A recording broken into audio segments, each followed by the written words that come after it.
to dispel that myth. So my brother passed away in January 2007, and he was my very first experience with falling in love with a little boy. You know, like as soon as my mother brought him home, she told me recently, my mother's in the audience. Hi, she told me recently that I wasn't hallucinating by feeling like he was my baby, because when she brought him home, that's how she introduced him to me. Like, he was our baby, and so he was my first experience with just loving, you know, a little person. And so, and he was the kind of person who, he was a very protective brother. I'm the only girl with 3 brothers. And as my first brother, he was very protective of me.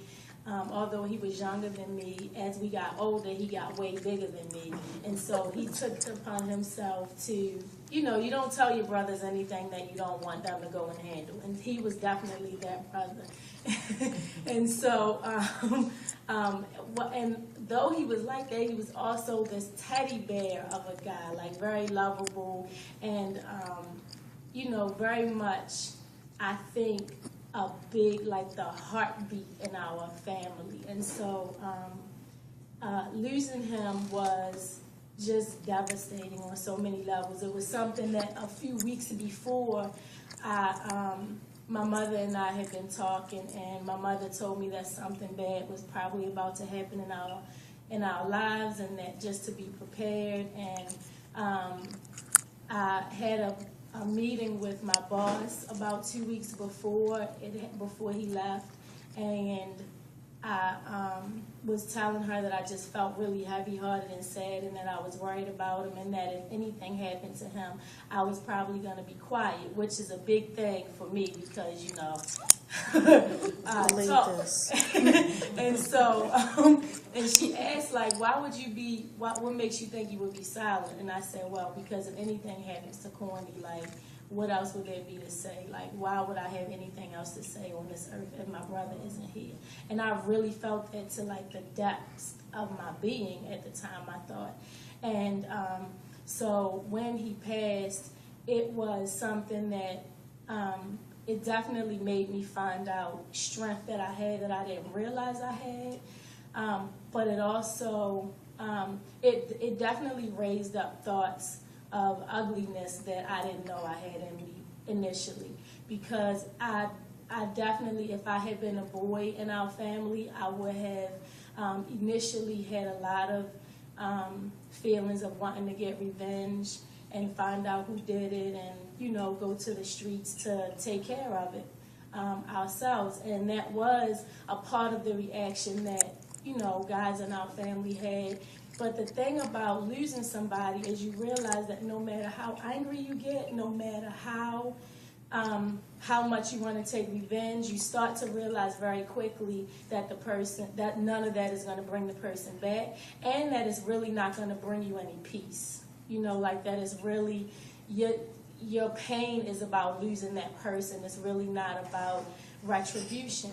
And a part of the beauty of losing him was conversations that my mother and I had, and I know that I'm blessed to be raised in a family where my parents' reaction was very much wanting to meet the family of whoever took my brother's life, and wanting to have conversations with them about forgiveness and about healing. And so that's what infiltrated our grief process, it was also this sadness that we couldn't meet whoever did it, and we couldn't meet the family of whoever did it, because we want a part of our healing process. We learned very quickly was going to have to be forgiveness, and that forgiveness was going to free us up to do a lot of the healing work we were going to have to do in losing him. And so it helped me to learn that when somebody leaves like that, what you are left with is their memory, and you're left with their energy, you're left with their love, you're left with a lot of the good things and the beauty that they brought into your life. And so a better way to grieve is to try to bring all of that stuff up in yourself. What is my best? What is the beauty in me? What peace can I bring to the world? What are the good parts of me that I need to be sharing? What are the things I need to be doing? What's my purpose in the world? Where in my life am I not bringing my all to really living my life and to sharing who I am with the rest of the world?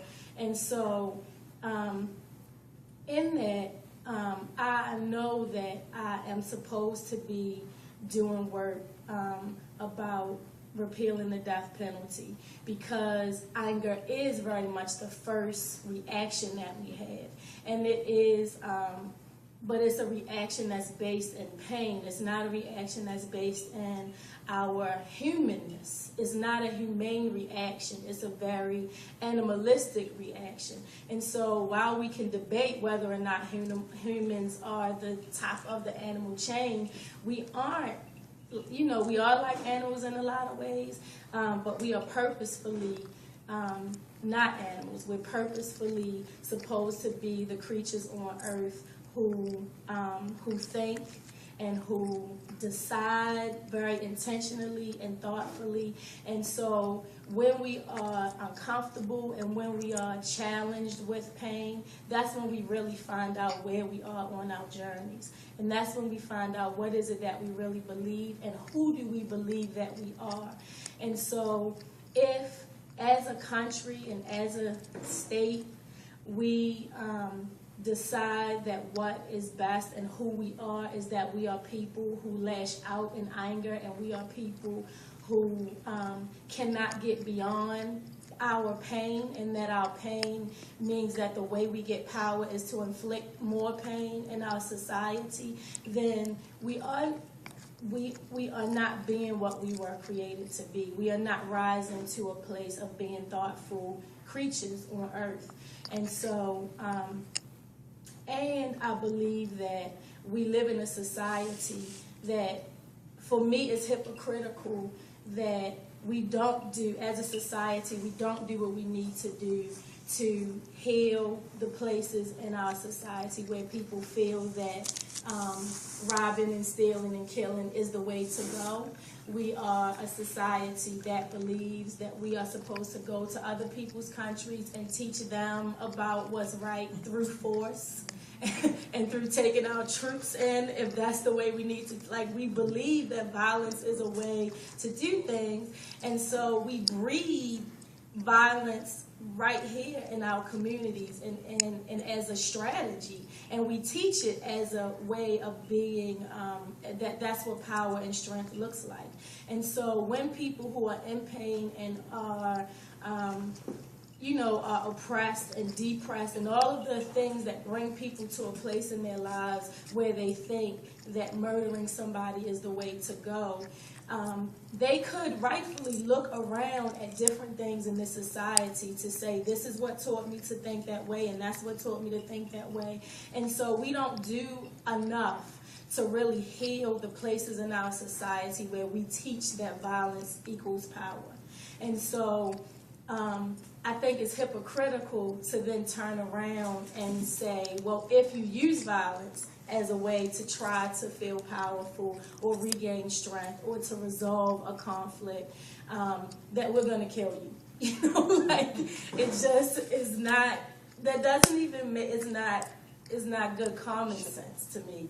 And it's just hypocritical and it's unfair until we do the work of really healing why we believe that violence is power. And then the death penalty turns around and says more violence means that I'm more powerful than you because I decide that your life, that it's time for your life to end because of this decision you made on that day in that situation.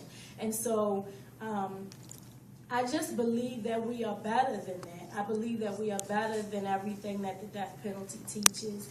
And I believe that we should walk in our best when we are in pain, when we are faced with very hard challenges like looking at the body of your loved one and knowing that you're never going to hug them again. I think that we owe it to whoever it was who left their body and they're now in spirit form and they're now trying to gain and learn their lessons. When we say rest in peace, I cannot believe that my brother could rest if what we were doing here is trying to get vengeance. I believe he would spend a lot of his time on the other side trying to convince us otherwise. And I want him to go about doing the work and getting the lessons that he should be getting in the spirit world and bringing them back to me, because I still need them, because I'm still here.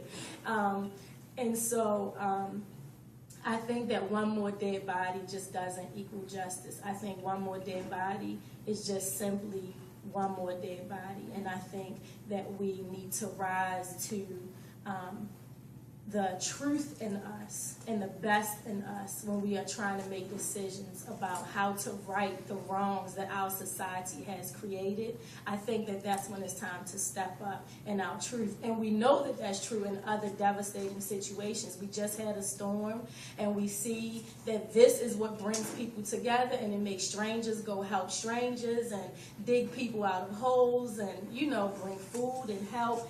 And so we see that when devastating things happen, but for some reason when we do devastating things to each other, we don't come to each other's rescue in the same way. We think that's when it's time to punish and, and create and have more violence. And so I think that we need to make laws that heal instead of creating more pain and more devastation in our society. And so I just am going to keep being a voice in the wilderness of all of the angry victims and survivors of people who have been murdered. And I'm going to keep saying that we can scream about it as much as we want, but one more dead body is not going to be justice for our loved ones. What is justice for our loved ones is our society being at its best, and that means not being a part of the reason that justifies more murder in our society. So, thank you.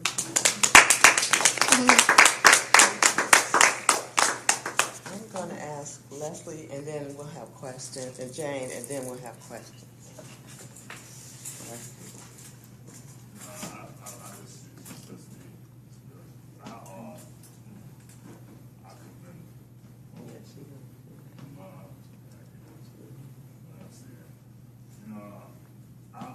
At the age of 17,